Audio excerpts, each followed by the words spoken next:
If I told you there was a time when life on Earth almost ended completely? A time when the oceans turned to poison, the skies grew thick with ash, and the very air became too hot to breathe. Not for a few days, but for hundreds of thousands of years. This isn't science fiction. It's not a forgotten myth. It's one of the most terrifying real events in Earth's history. Long before the age of dinosaurs, Earth faced its darkest chapter. A mass extinction so severe, it's known simply as the Great Dying. The story begins over 252 million years ago. During the Permian period, a time when life was thriving, Earth was home to a vast array of species, both bizarre and beautiful. The supercontinent Pangaea dominated the land, surrounded by a massive global ocean called Panthalassa. This world was harsh and dry, but it was filled with life. Forests of towering tree ferns and seed-bearing plants covered the continents. Amphibians flourished in freshwater lakes. Insects the size of modern birds buzzed through the warm air. And on land roamed strange creatures reptile-like. Beasts that would pave the way for the dinosaurs. Among them were the sail-backed Dimetrodon, the powerful predator that ruled the Permian swamps, and Scutosaurus, a heavily built herbivore protected by bony armor.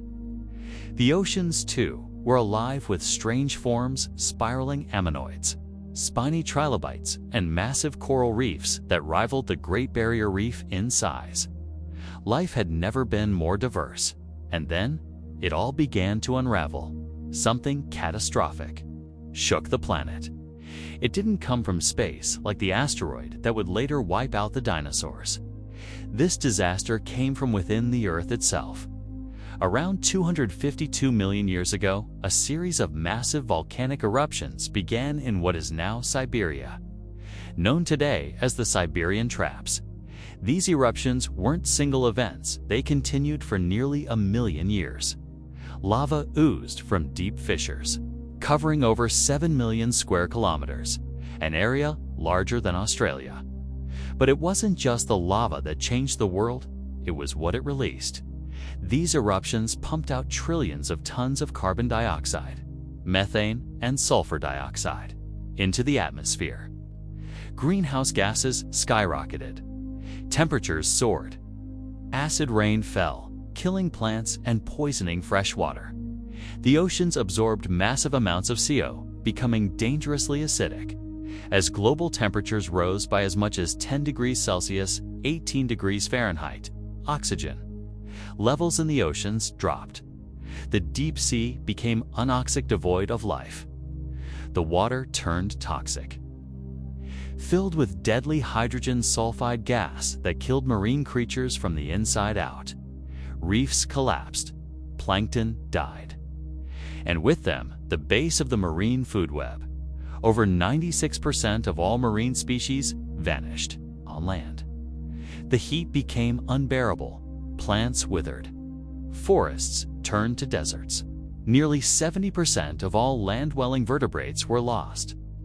Insects, once so dominant, suffered the only known mass extinction in their long history. This was Earth's greatest extinction event, not just because of the number of species lost, but because it nearly ended complex life altogether. The fossil record from this period is chilling. In layers of rock dated to the boundary between the Permian and Triassic periods, paleontologists find a sharp, unmistakable decline in life. Rich layers of diverse fossils suddenly give way to barren rock. In some places, entire ecosystems vanish between two thin layers of ash. In China, South Africa, and Russia, scientists have uncovered fossil beds filled with the last remnants of Permian life creatures, buried together in a desperate, dying world. And what replaced them was a world of silence, a world stripped of color, of sound, of diversity. For millions of years after the extinction, life struggled to recover. Earth became a planet of survivors, small, hardy species that clung to life in extreme conditions. The fossil record shows a dramatic Lilliput effect, where organisms shrank in size to cope with the hostile environment. Coral reefs vanished for nearly 10 million years. Forests disappeared, replaced by vast stretches of barren land. It was the closest Earth has ever come to becoming uninhabitable. But slowly, life began to return. The survivors of the Permian Extinction laid the foundation for the next chapter in Earth's history, the age of dinosaurs. Among those who endured were the ancestors of Archosaurs, the group that would later evolve into crocodiles, pterosaurs, and ultimately dinosaurs.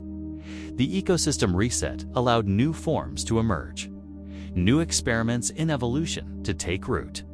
The Great Dying was not just an end, was a reset, a brutal purge that rewrote the story of life. So, what lessons does it leave behind?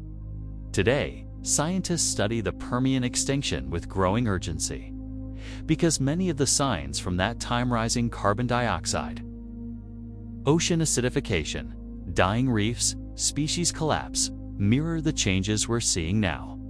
While the causes today are different, the consequences may be alarmingly similar. Past is not just a window into what was, it's a warning about what could be. We often think of mass extinction as a single event, a terrible day when everything ends. But in truth, the Great Dying was a slow-motion catastrophe, one that unfolded over thousands of years. And once it began, nothing could stop it. What caused the volcanic eruptions to become so extreme? Some scientists point to the burning of coal and petroleum reserves buried beneath Siberia. When lava met these deposits, they ignited, releasing even more CO and methane into the atmosphere.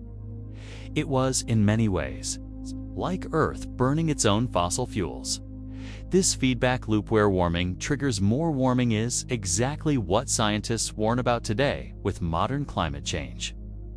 The more we understand about the Permian extinction, the more we realize how delicate the balance of life really is. And yet, from all this devastation, life came back. Evolution didn't stop. It adapted, it changed, it diversified. What followed was one of the greatest explosions of new species the world has ever seen. The story of the Great Dying is a story of loss, yes, but it's also a story of survival. Every animal alive today, every fish, every mammal, every bird descends from those ancient survivors. Even we, as humans, owe our existence to the fragile spark of life that endured Earth's greatest crisis. So the next time you look up at the stars or hold a fossil in your hand, remember this: there was a time when life nearly ended, and yet it didn't. Against all odds, it continued. And from the ashes of extinction, a new world was born. If this journey through Earth's deadliest moment moved you, if it opened your eyes to the fragility and resilience of life, don't stop.